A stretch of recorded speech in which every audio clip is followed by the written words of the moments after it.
es que el que entra ya no sale. Porque será una noche espeluznante, terrorífica. Aradia Radio. Seguimos en línea. Ha comenzado tu programa Magia y Esoterismo, un espacio dedicado al mundo de lo sobrenatural. Magia y Esoterismo. Comenzamos.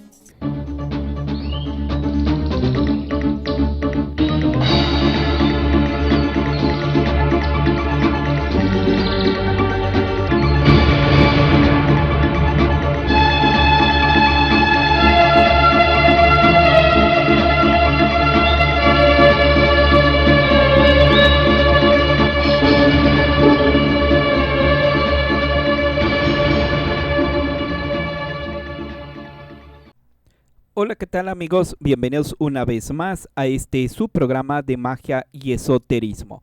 En locución me presento Mauricio Mendoza, les damos la bienvenida a este espacio radiofónico en donde estamos transmitiendo a través de Aradia Radio, su radio paranormal, y a través de nuestro canal de televisión Grupo Medios Mendoza.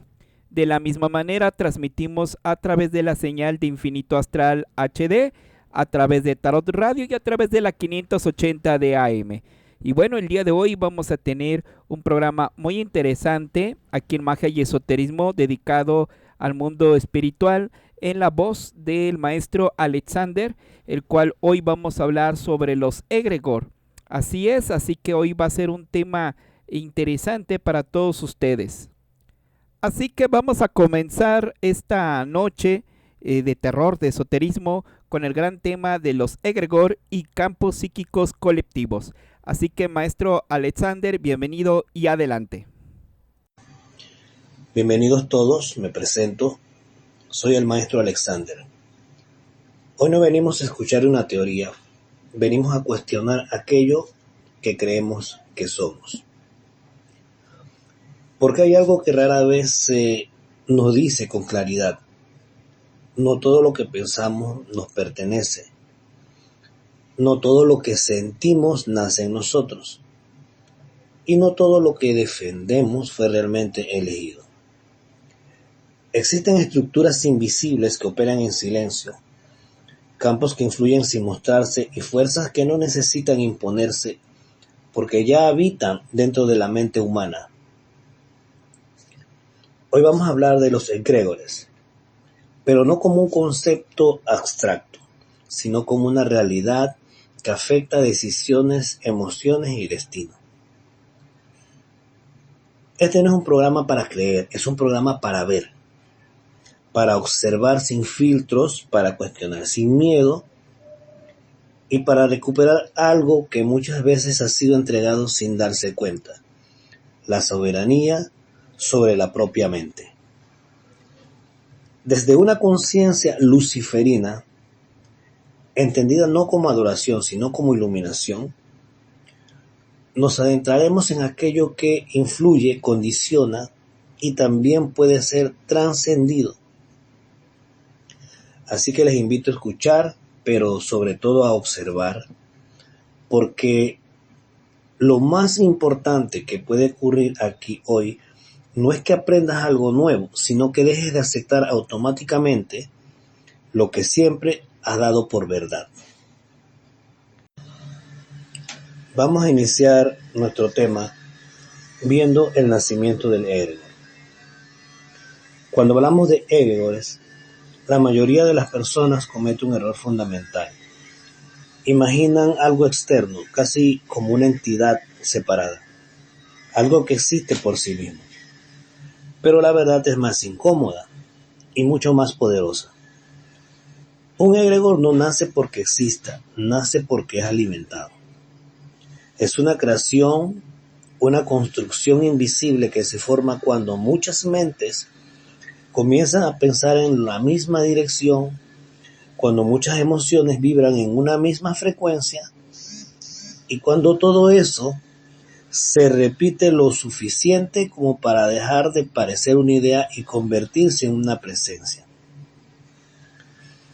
Cada pensamiento que se repite deja un rastro, Cada emoción sostenida genera una carga. Cada símbolo compartido crea un punto de anclaje. Y cuando todo eso se une, lo que surge no es solo una creencia colectiva, sino un campo con influencia real.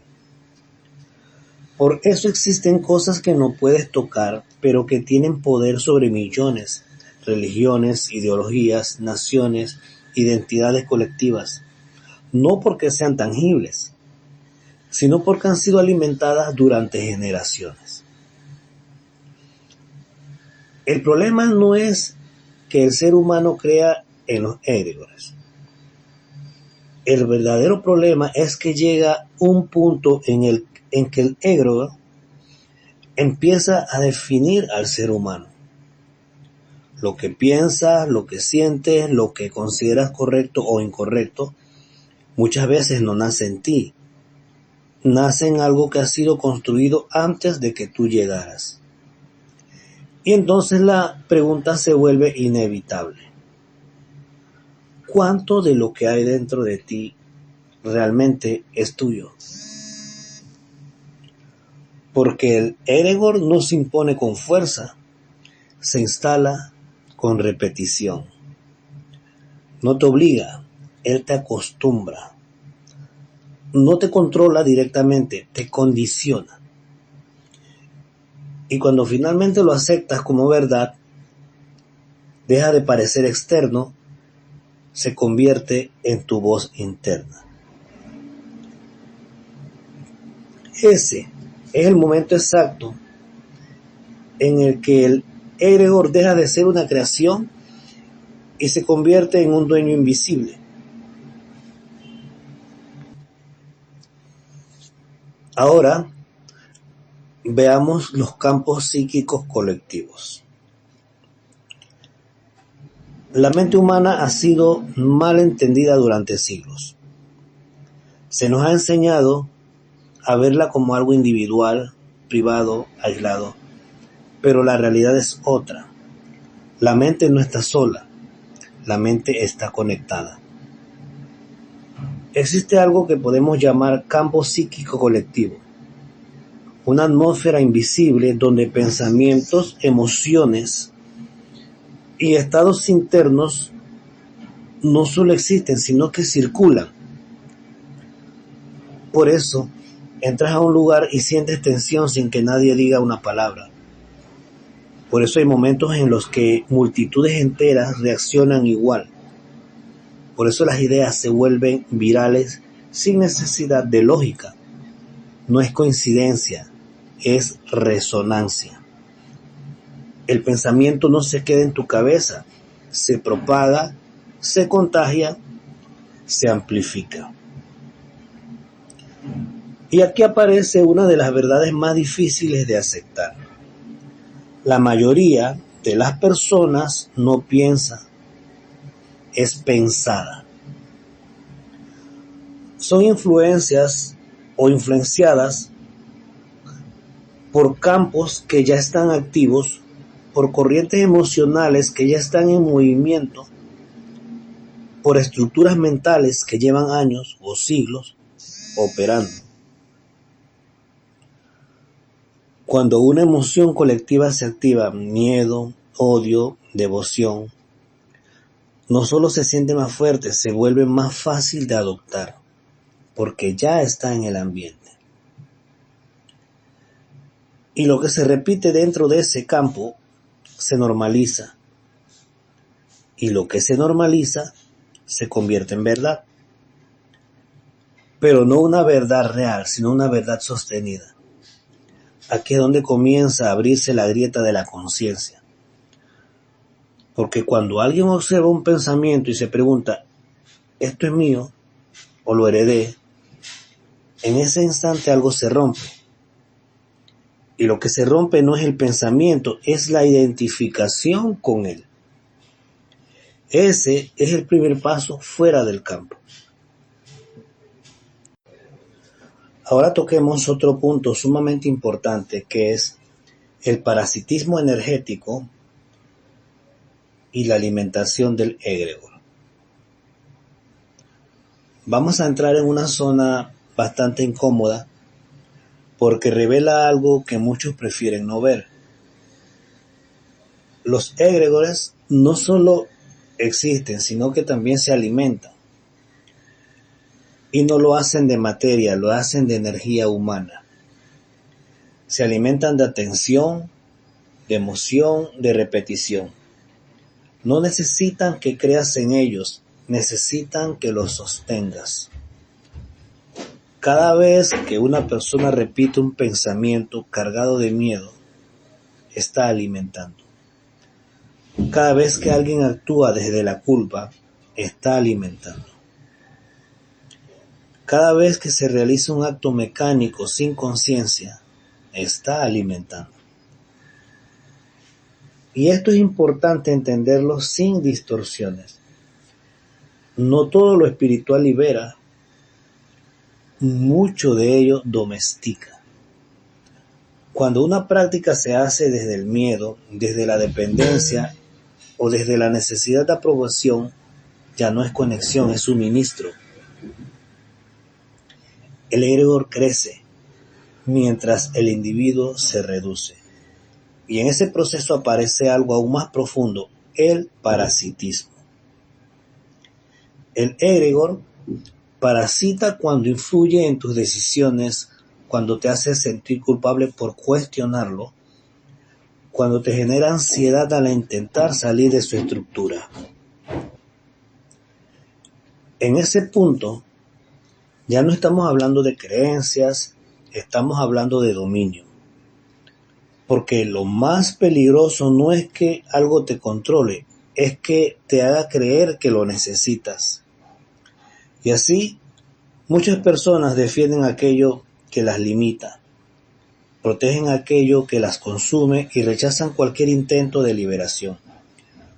Porque el egregor ya ha aprendido a hablar a través de ellas. Ese es el nivel más profundo del control.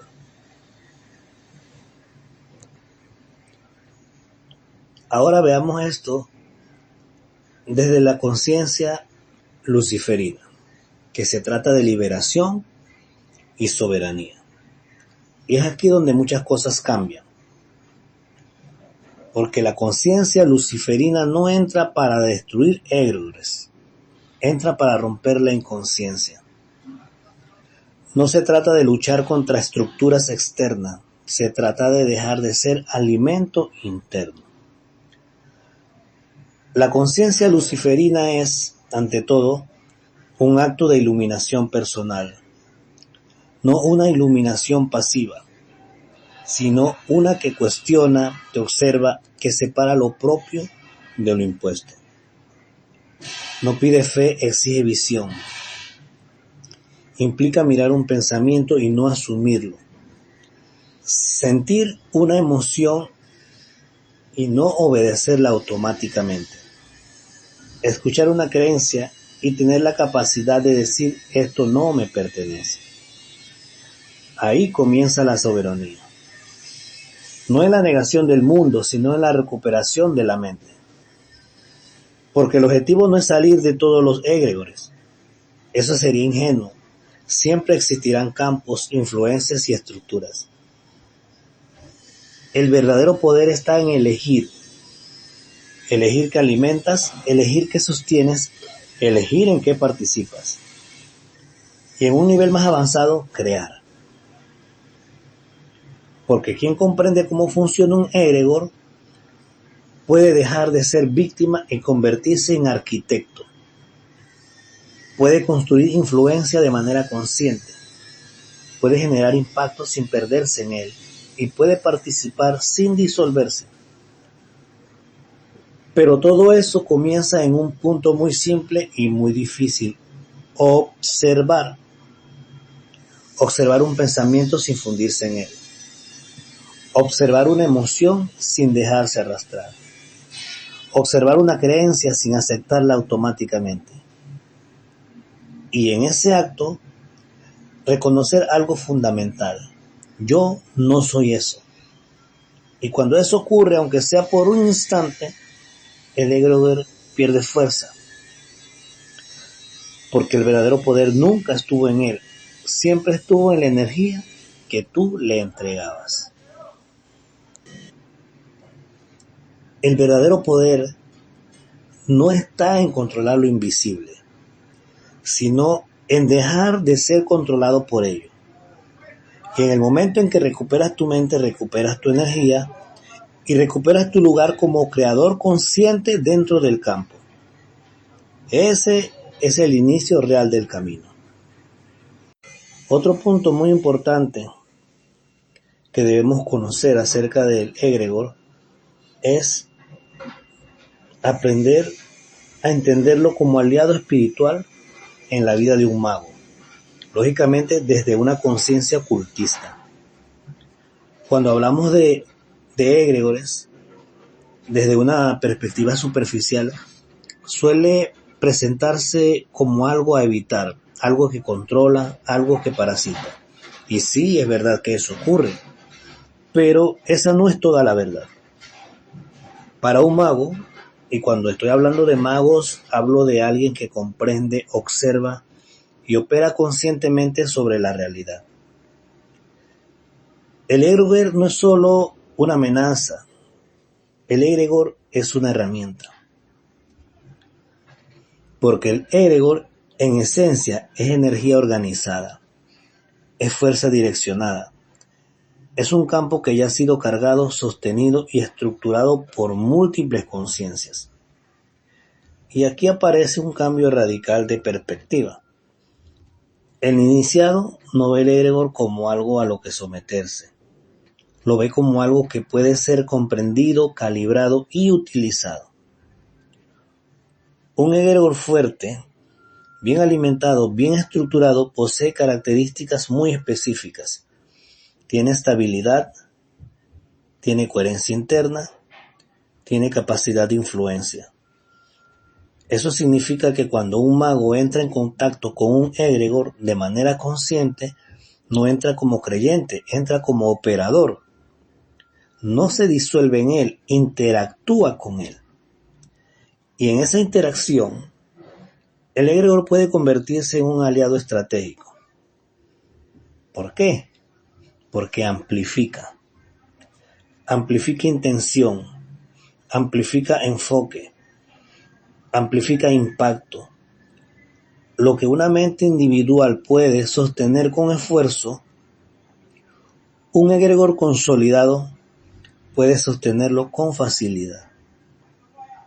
Por eso, a lo largo de la historia, las grandes tradiciones ocultistas, órdenes iniciáticas, sistemas mágicos han trabajado con egregores, no como devotos, sino como arquitectos y participantes conscientes.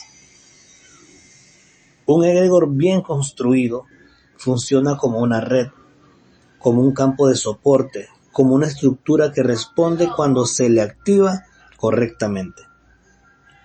Pero aquí está la diferencia esencial, y es donde la conciencia ocultista se separa de la masa. El mago no se entrega al egregor, el mago se establece una relación. Y toda relación consciente implica tres cosas: conocimiento, límites y propósito. Conocimiento para entender qué tipo de egregor está operando. Límites para no perder identidad dentro de él y propósito para no alimentar sin dirección. Porque cuando no hay propósito, el egregor toma el control del flujo. Cuando no hay límites, el individuo se diluye. Y cuando no hay conocimiento, se confunde devoción con dependencia. El egregor entonces deja de ser herramienta y vuelve a convertirse en estructura dominante. Pero en manos de un operador consciente ocurre lo contrario. El egregor se convierte en un canal, en una extensión del trabajo interno, en una fuerza que no sustituye al mago, sino que lo potencia. Y aquí aparece una comprensión más profunda. El verdadero poder no está en crear o destruir egregores, sino en saber cuándo vincularse y cuándo retirarse. Porque incluso el aliado más poderoso puede convertirse en una prisión si se pierde la conciencia. Y bueno, vamos a ir a un corte. En breve regresamos aquí en Magia y Esoterismo. Y bueno, usted sabe que si desea contactar al maestro Alexander, usted lo puede hacer al más 507 69 13 65 72. Ese es el número de WhatsApp del maestro Alexander, el cual ustedes podrán saludarlo o bien solicitar alguna curso, asesoría o bien lectura de tarot o algún tipo de trabajo.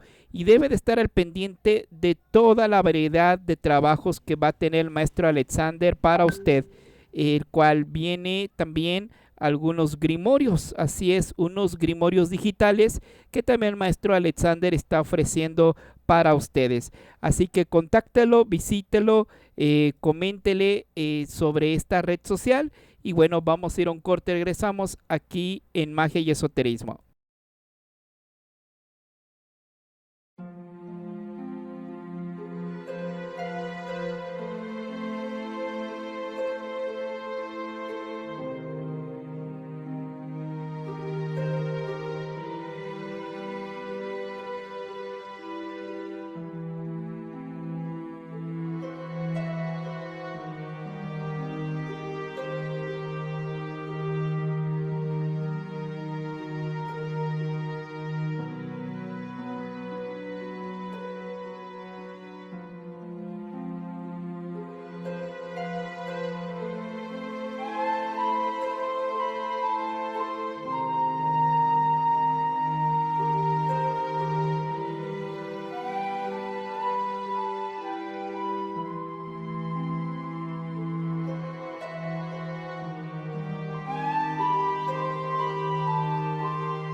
Bienvenidos.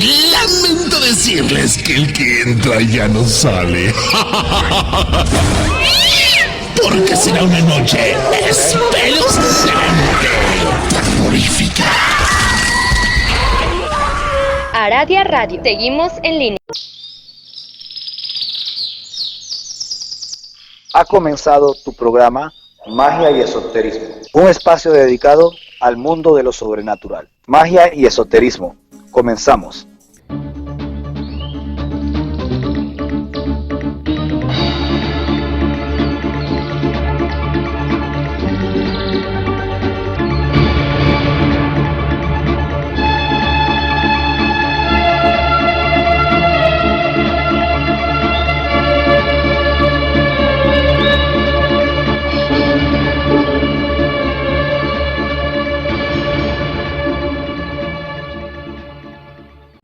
Hola, ¿qué tal amigos? Bienvenidos una vez más a su programa de Magia y Esoterismo en la voz de Mauricio Mendoza. Bienvenidos a este espacio radiofónico, el cual estamos transmitiendo a través de la 580 de AM, a través de Aradia Radio, su radio paranormal, a través de la señal de Infinito Astral HD y de Tarot Radio.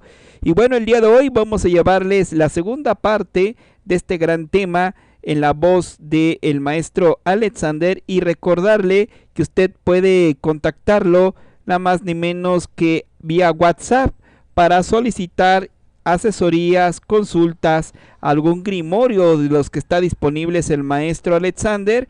Y bueno, el número es más 507 69 13 65 72. Ese es el número de WhatsApp del maestro Alexander. Dicho esto, continuamos con la segunda parte de este gran tema. Quiero tocarles también un punto de suma importancia, es las prácticas del mago para evitar el parasitismo del egregor. Porque el problema no es el egregor, el problema es la inconsciencia con la que se interactúa con él. Y por eso los magos que realmente operan a nivel profesional, no en teoría sino en práctica constante, desarrollan mecanismos claros para evitar el parasitismo energético. No se trata de miedo, se trata de disciplina. La primera práctica fundamental es la observación constante. Un mago observa su mente como si no le perteneciera completamente. No da por sentado ningún pensamiento. No se identifica automáticamente con ninguna emoción. Esto puede parecer simple, pero no lo es, porque el parasitismo comienza justo en el momento en que dejas de observar.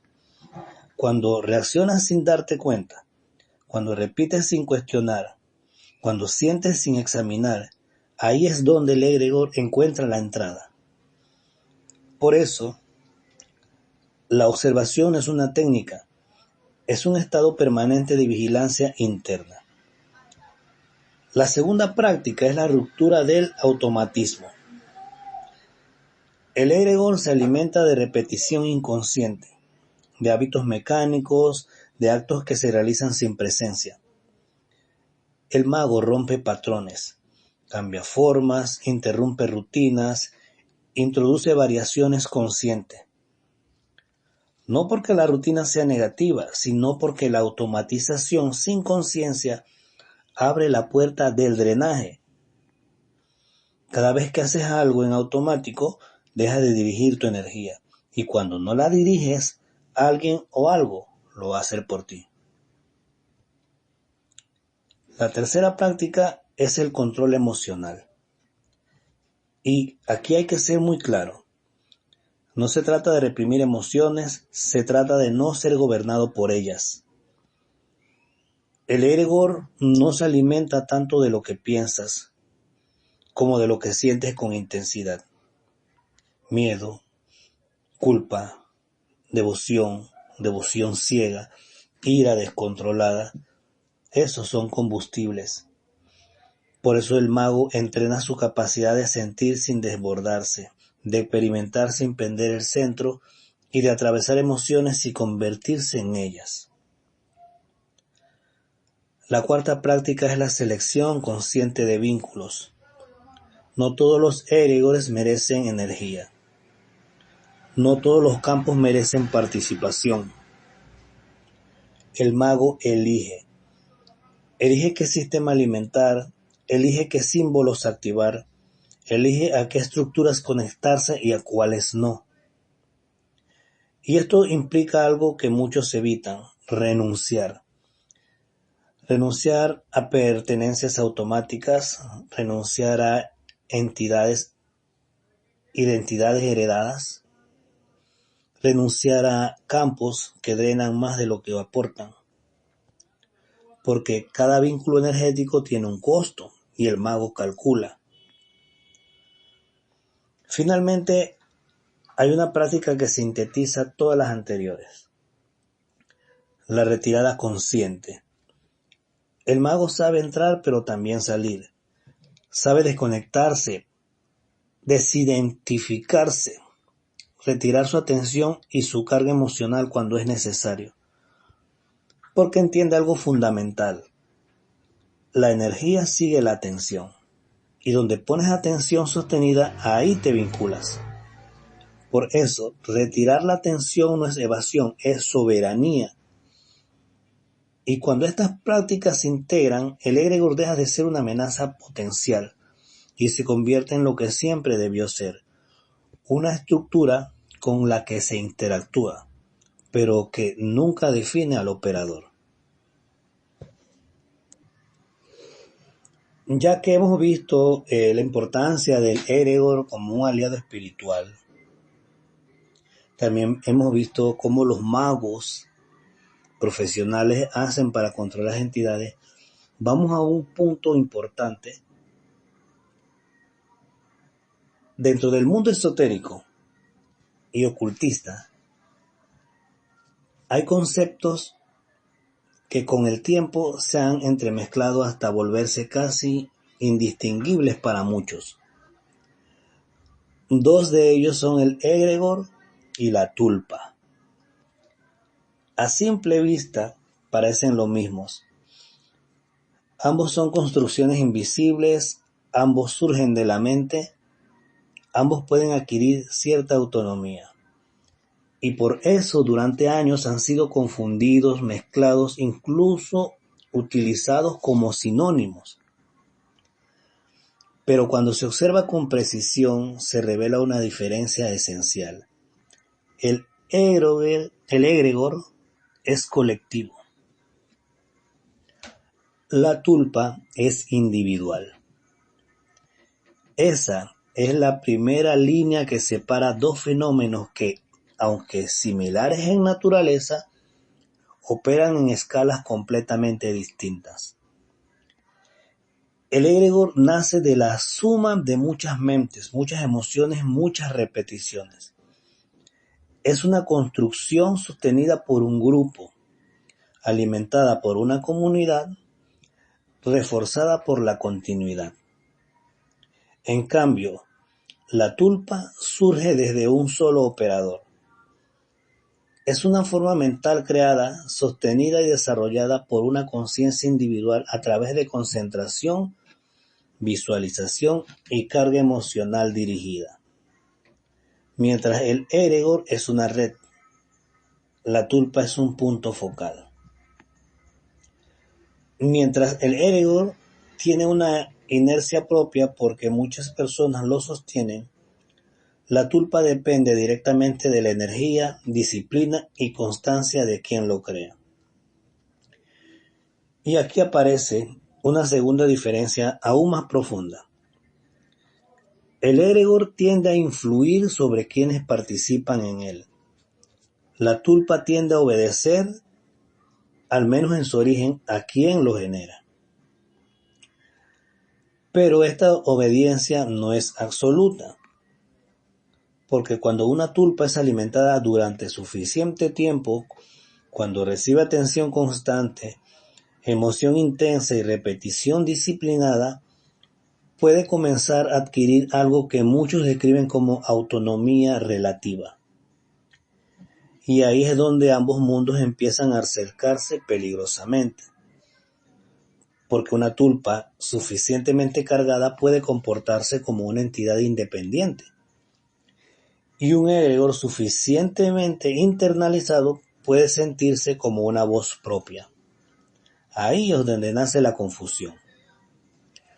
Muchas personas creen estar interactuando con algo externo, cuando en realidad están dialogando con una estructura creada por su propia mente. Y otras creen que están generando algo propio, cuando en realidad están siendo influenciadas por un campo colectivo preexistente.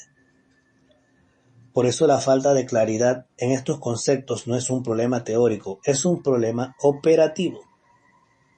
Ahora bien, a lo largo del tiempo, tanto egregores como tulpas han sido utilizados en la práctica mágica. Y aquí es importante abordar esto con madurez, sin romanticismo y sin caer en extremos. En su uso consciente y equilibrado, ambos pueden servir como herramientas. Un egregor puede ser utilizado como amplificar una intención,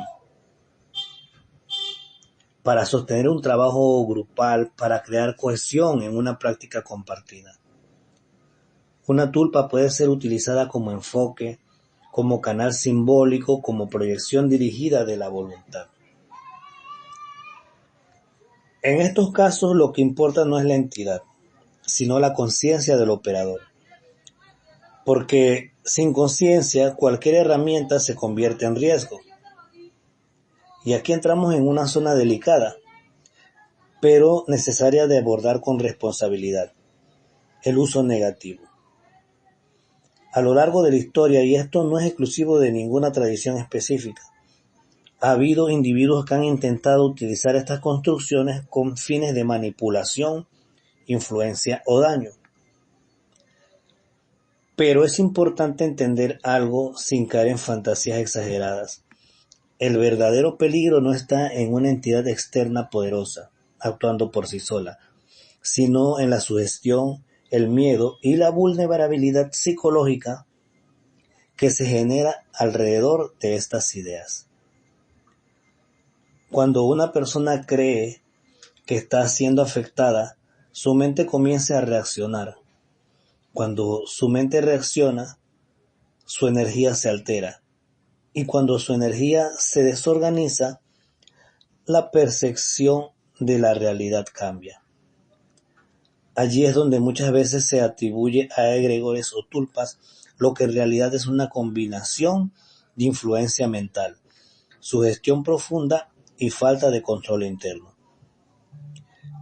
Esto no significa que todo sea imaginación en un sentido superficial. Significa que el campo mental humano es mucho más poderoso de lo que normalmente se reconoce, tanto como para construir, tanto como para distorsionar. Por eso los sistemas serios de trabajo interno siempre han insistido en lo mismo. Antes de intentar crear, invocar o manipular cualquier forma, el individuo debe dominar su propia mente. Porque sin ese dominio no hay diferencia entre operador y víctima. Y aquí es donde esta comparación encuentra su verdadero propósito. No se trata de decidir cuál es más real o más poderoso. Se trata de comprender cómo funcionan para no caer en confusión. El egregor te muestra el poder de lo colectivo. La tulpa te muestra el poder de lo individual. Y ambos en conjunto revelan algo más profundo. La mente humana no solo percibe la realidad, también la construye. Pero esa capacidad puede ser utilizada con claridad o puede volverse en contra de quien no la comprende. Por eso el verdadero camino no está en crear más formas, sino en desarrollar más conciencia. Porque al final no es la forma lo que define el resultado, es el nivel de lucidez del cual fue creada y sostenida. Bien, hagamos una comparación y aclaremos un punto importante también, ya que hemos visto los conceptos de tulpa y egregor. Cuando un mago, un brujo hechicero, crea solo, ¿es un egregor o es una tulpa? Este es un punto fino donde la precisión deja de ser teórica y se vuelve operativa. Cuando el mago trabaja en soledad y decide crear una forma, una estructura, un algo que concentre intención y energía, surge la pregunta inevitable: si no hay colectividad, ¿eso puede llamarse egregor? La respuesta corta incomoda a muchos, pero aclara el camino. En su origen es no. En su origen es una tulpa. Porque el criterio que define al egregor no es la complejidad de la forma, ni la intensidad de la energía, ni la sensación de presencia, es la fuente de alimentación.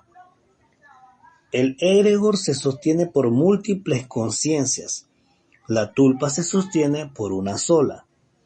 Esa es la diferencia estructural. Sin embargo, aquí es donde entra el nivel avanzado y donde muchos se confunden. Una tulpa puede evolucionar, puede crecer, estabilizarse, adquirir coherencia e incluso comenzar a operar con cierta independencia funcional. Pero mientras dependa exclusivamente de la energía de un solo operador, sigue siendo una extensión individual y no un campo colectivo. Entonces, ¿cuándo deja de ser tulpa y puede comenzar a considerarse egregor?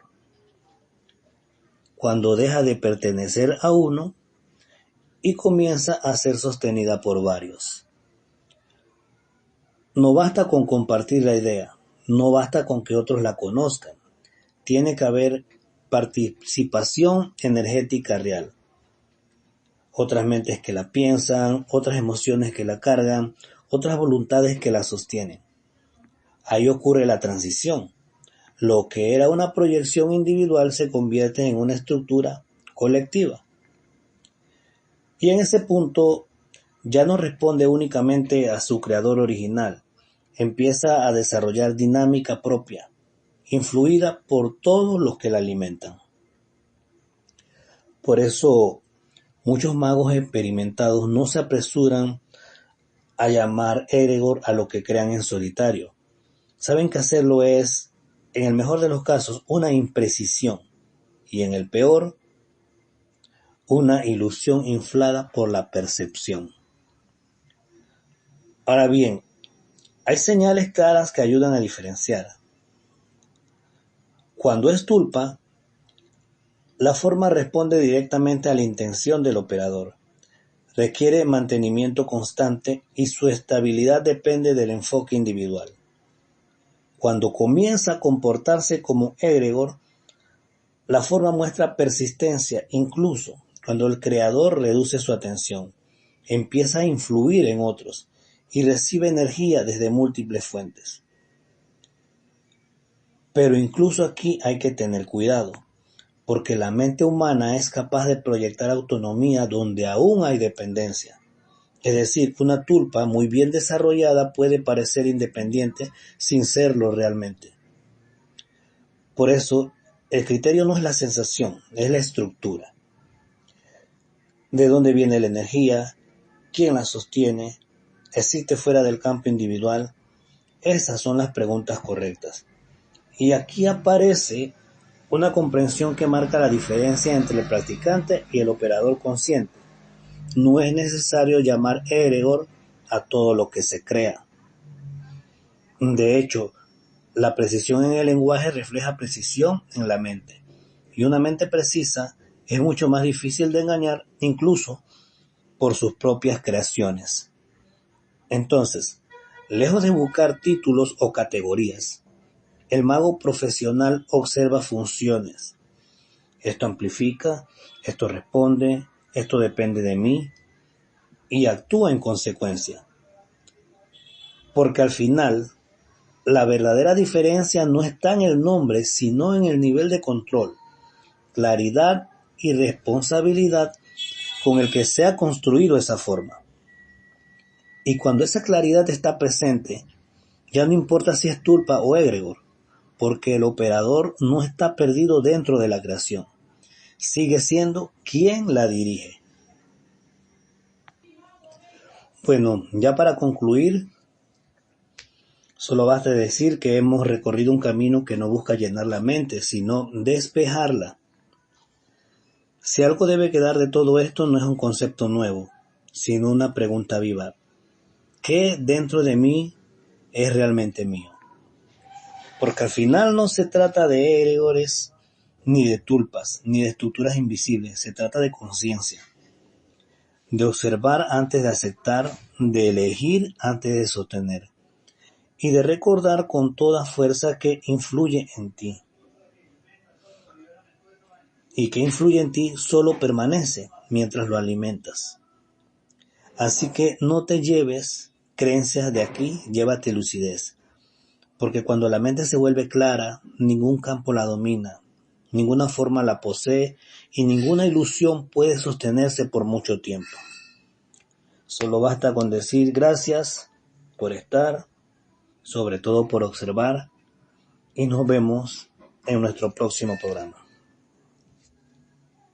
Y bueno amigos, estamos llegando al final de este capítulo. Muchísimas gracias a toda la gente bonita que nos estuvo sintonizando. Recuerde, si usted quiere contactar al maestro Alexander, lo puede hacer a través del más 507 69 13 65 72. Ese es el número de WhatsApp del maestro Alexander, donde usted podrá pues de alguna forma conseguir cualquier tipo de asesoría, consulta, algún tipo de trabajo o bien poder adquirir algún tipo de grimorio o curso de los cuales se está impartiendo.